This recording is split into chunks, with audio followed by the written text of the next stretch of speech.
Shabbat Shalom and welcome back again. It is now today, Wednesday, the 4th at 2:07 p.m. where we start today's content with some bullshit. And that I mean, ding dong, the wicked shitter is dying. Not dead yet. Dies on the 12th. But it is dying, soon to be dead. Chuds win! Chuds win! Chuds win! As Highguard's final update arrives soon, thanks for playing with us.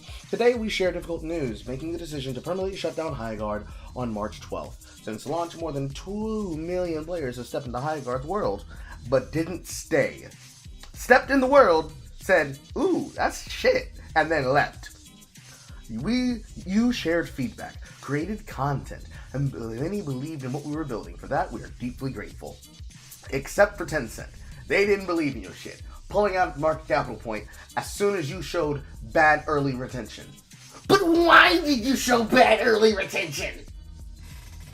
Despite the passion and hard work of our team, we have not been able to build a sustainable player base to support the game long term. Servers will remain online until March 12th. We hope you jump in with us one more time to show your support and get those final great matches in while you still can.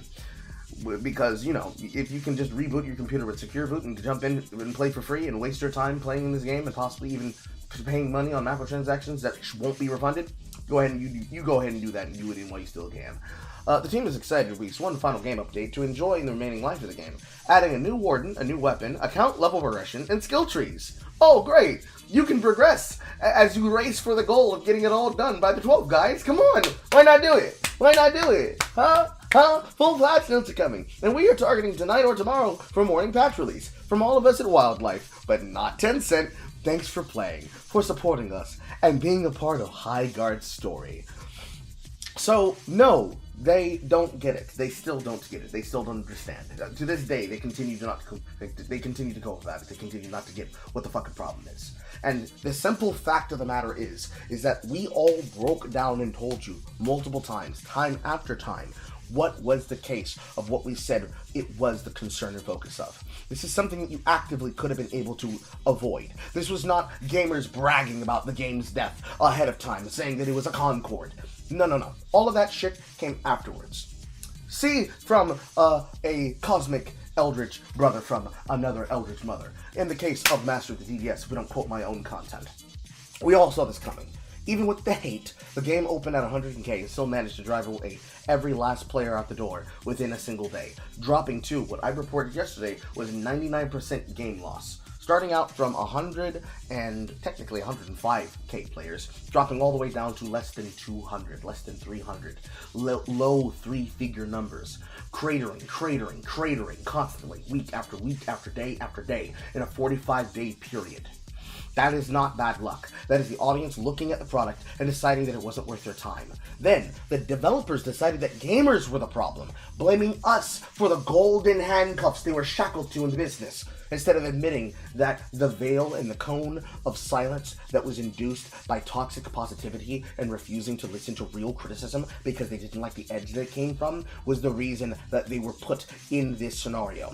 No accountability, toxic positivity, and studio culture that treated criticism as personal attack.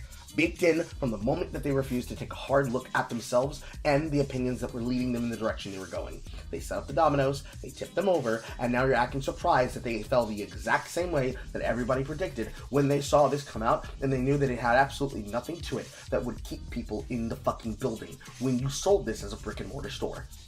You try actually reflecting upon dumping your frustrations on the people who showed up, tried the game, and left because of your choices, not theirs. You made the bed, now you're lying in it, and it fits exactly the way that you built it. Fleas, ticks, and all.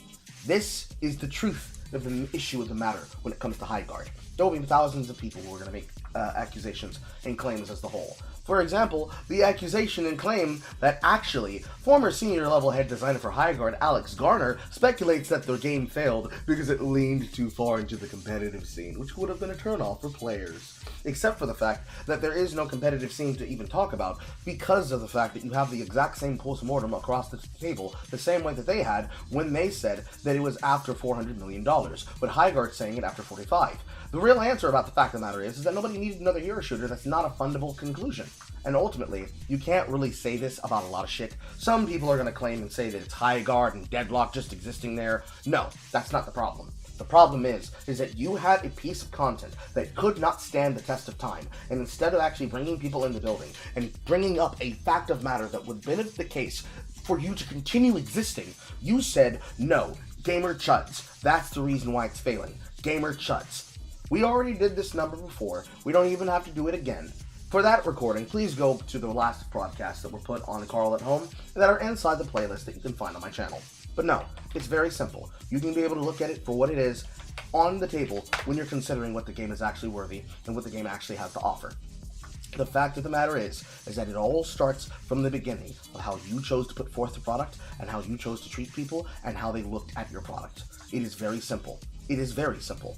It is as simple as this. 1, 2, 3, skadoosh, right here. The reason why people didn't want to play your video game is because your game requires them to do something through the computer that other games do not require them to do.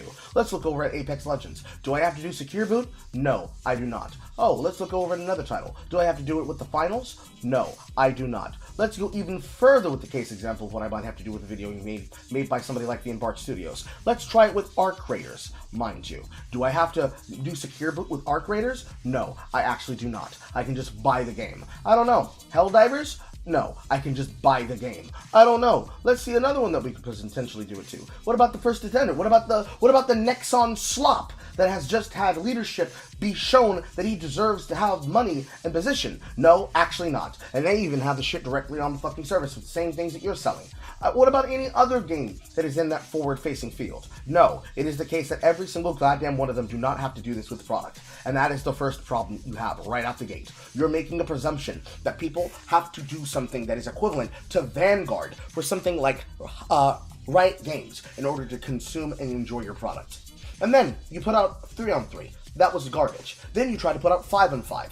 That was slightly better, but was still garbage. And that's assuming that you still have boot protection and anti-easy cheat as kernel level anti-cheats in order to consume the content in the first place. Then you're putting out all this other content that you're trying to speed up the core mode of the game with weapons and raid patches.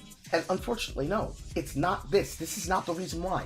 The reason why is because you did 3 things. 1, you didn't listen to the people who were a part of the product. There is no letting it cook, like the fucking peanut's gonna claim you, because he didn't play this video game. None of the people that you could have given ad sponsorships for this game really were willing to play this video game, other than to take your cash and to take the credit and to cash it out. No, you had the ability to test this from day 1 and know whether or not this was something that is worthy of being played. You played it in-house, and you all surrounded yourselves within this bubble, but the moment that it met reality, the bubble bursted. That was step 1. Step 2 is that you blamed us. You blamed us as the people who were responsible for this. You didn't decide that it was worthy for your time and your interest to actually understand what it was that we wanted, or what we wanted to be a part of. You decided that we were evil, evil people. We were evil, evil people that were denying you the ability to understand what was most important. And the fact of the matter is that you didn't even have the ability to still break through the barrier that you had to do in the first goddamn place. You said, and I quote, "We don't need player counts to be super huge to be successful." But it's the case that actually you do need something. You do need some player count. You do need some player count to break critical mass. You do need some people to stay in the building. Even if you had lost just 90, could you have been able to survive off of 10k players staying around? No, you could not have. Not with the giant fucking table of content that you were serving up. No. What you said that you were going to do, what you claimed that you need, is that you needed to have a very big time sink. A very, very big time sink. You need a very large one in order to justify the existence of the content. You said, we need to have a giant game plan spanning months. January, February, and March was supposed to be the time of the complex game plan. And in actuality, what you ended up delivering wasn't this, but what you're going to be coping out on and leaving on is something that looks more like this. Yes, that's definitely good for the products team, right? You have such a big philosophical future of what you're expecting for the content that you can't even be willing to go back to the drawing board, taking it off the marketplace, delisting it, and then returning after you've worked out the kinks and worked out the better gameplay and taken our advice. No, actually didn't want to listen to do that because you wanted to listen to what you wanted to listen to. You decided and you quoted that we want the ones that were to be listened to. You decided that we weren't the ones to be discussed to. You wanted to thank people like Mighty Keith, like 8-Bit Closed Fist. You wanted to blame and thank people like DQ Roman and other individuals that were supposed to be a part of the project. You claimed that you didn't want us. That was you, leads. That was you, developers. That was you, Alex Garner. You all said you didn't need us. You said you didn't need us, you didn't want us, and we don't deserve to be in the building with you. And now, I present to you the reward that gets you, which is your certificate of completion. It's kind of like an ending from Fazbear, but actually, it's worse. But it is something that you deserve, because you survived long enough that you lasted longer than Concord. You did it! You did it!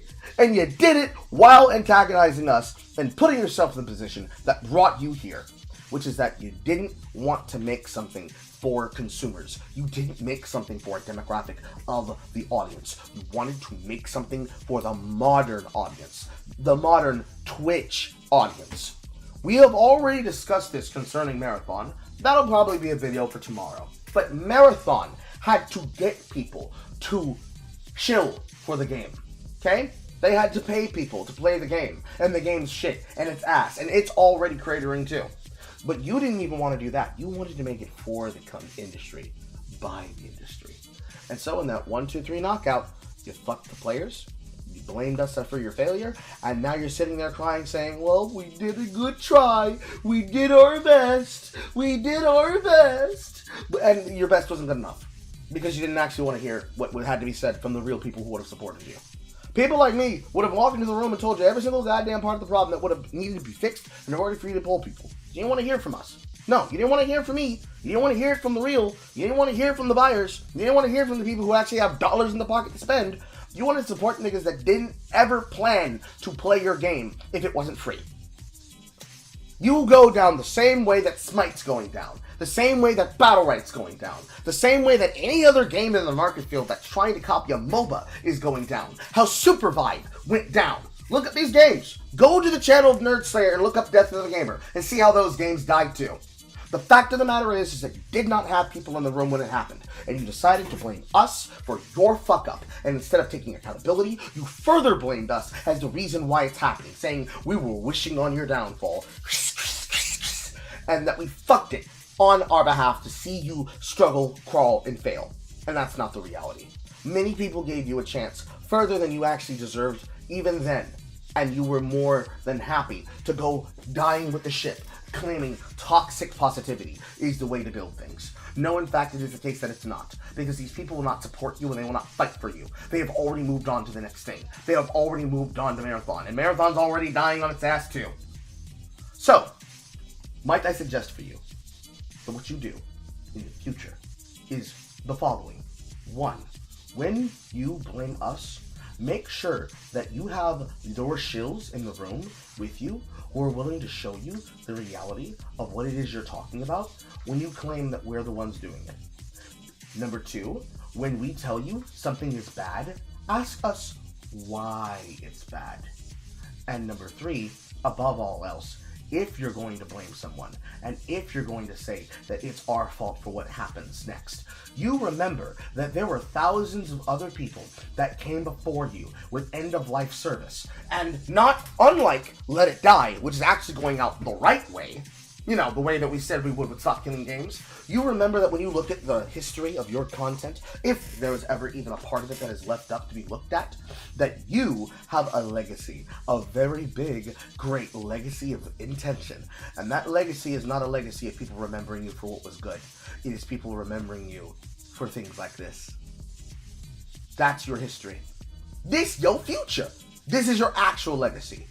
The legacy that you have here is the legacy of all these titles. And you fit in right over here on the right. This is your actual legacy. This is what you actually guaranteed yourself to suffer because of what you were doing.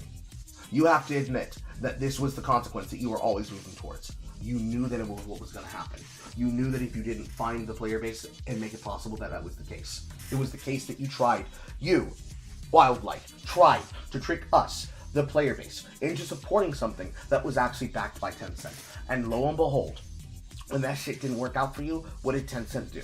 They pulled the fucking market share. they pulled you away from you. They pulled the market share, they pulled their investment, and now you're high and dry up the fucking railroad with a stick of cream pie mess, and no one willing to be the daddy or mama to sire that shit into existence. And so, your game, even though it was delivered, is technically stillborn. Death of a viral disease, of dying of cringe. Maybe in the future, if your company is to come back under a new name and with new tutelage, you'll have learned from this lesson. And the lesson that you learn is, no, you're not supposed to go and avoid the criticism on Twitter. No, you're not supposed to go and cope yourself out on fucking Blue Skull, which is to say Blue Sky. No, it is the case that the next time that consumers tell you this is dog shit and we don't want it, you ask us not, fuck off, losers, we didn't want you anyways, but you say, why? And we will happily tell you in autistic detail. For the Nappy Negro News Network, I am Samuel Jackson. We'll see you in the next one, ladies and gentlemen. Bon nuit.